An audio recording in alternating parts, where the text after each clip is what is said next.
तो बिहार में मोकामा और गोपालगंज विधानसभा क्षेत्रों के उपचुनाव चर्चा का विषय है। ये उपचुनाव सभी के लिए महत्वपूर्ण है, चाहे वह दल दंगल में शामिल हो या नहीं।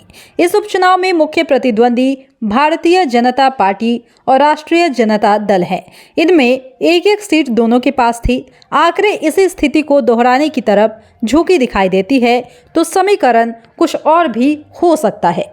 यदि भाजपा के हाथ दोनों आती है तो नीतीश कुमार का झटका उनके लिए मायने नहीं रखेगा, और यदि राजद को यह मौका मिलता है तो सदन में समीकरण उनके पक्ष में चले जाएंगे। भाजपा के लिए फायदे वाली बात यह है कि नीतीश कुमार पेट की चोट के कारण दोनों ही जगह प्रचार में नहीं जा रहे।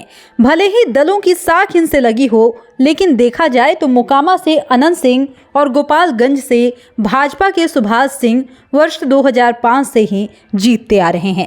AK-47 हथियार रखने के आरोप में अनंत सिंह के जेल जाने और सदस्यता रद्द होने के कारण मोकामा सीट रिक्त हुई है, जबकि बीमारी से सुभाष सिंह का देहांत होने से गोपालगंज सीट, इन सीटों से दोनों की पत्नी चुनावी मैदान में है। वर्ष 2015 में जब नीतीश और लालू साथ थे, तब भाजपा के सुभाष सिंह को वहां 78,417 वोट मिले थे, और जब 2020 में नीतीश साथ थे तब लगभग 1000 वोट कम हो गए थे। इसलिए 77-78 हजार भाजपा के बेस वोट माने जा रहे हैं।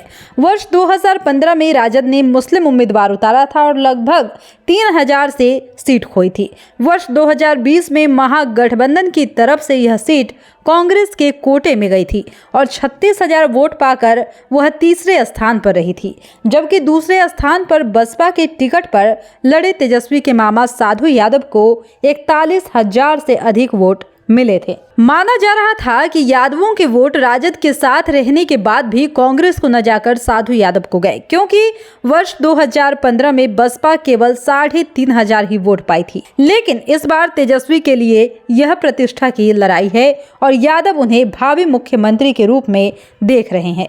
इसलिए यादव एकजुट हो सकते हैं और प्रत्याशी वैश्य होने के कारण कुछ लाभ भी मिल सकता है। इसलिए लड़ाई आसान नहीं कही जा सकती। इस चुनाव में खास बात यह है कि मुख्यमंत्री नीतीश कुमार राजद प्रत्याशियों के प्रचार में नहीं जा रहे, क्योंकि लगभग एक सप्ताह पूर्व गंगा घाटों का निरीक्षण करते समय स्टीमर टकराने से उनके पेट में चोट लग गई थी। नीतीश का ना जाना राजद को भारी पड़ सकता है, क्योंकि इससे यह संदेश जा रहा है कि नीतीश राजद की जीत नहीं चाहते। इसके पीछे लोग तर्क दे रहे हैं कि अगर राजद दोनों सीटें जीत गई तो क्या राजद के 80, कांग्रेस के 19, वाम दलों के 16 मिलाकर 115 हो जाएंगे।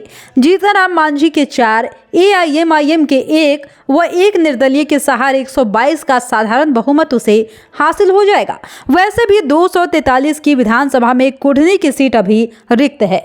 बहुमत प्राप्त होने के बाद राजद को नीतीश कुमार की जरूरत नहीं रह जाएगी, इसलिए नीतीश जाने से कतरा रहे हैं। नीतीश की इस चोट ने राजद को खासा दर्द दे दिया है। हालांकि राजद और जदयू दोनों ही इस पर टिप्पणी करने से बच रहे हैं, जबकि भारतीय जनता पार्टी इसे नीतीश कुमार के चरित्र से जोड़ रही है। इस गुत्थम गुत्था समीकरण के चलते ये चुनाव महत्वपूर्ण हो चला है। जुड़ो दीक्षांत से करो फ्री, खुद को स्ट्रेस से। गूगल प्ले स्टोर से दीक्षांत ऐप डाउनलोड कर अपने स्टडी को बनाओ आसान और मजेदार। दीक्षांत देता है topic wise video with animated visuals and concept by the study materials.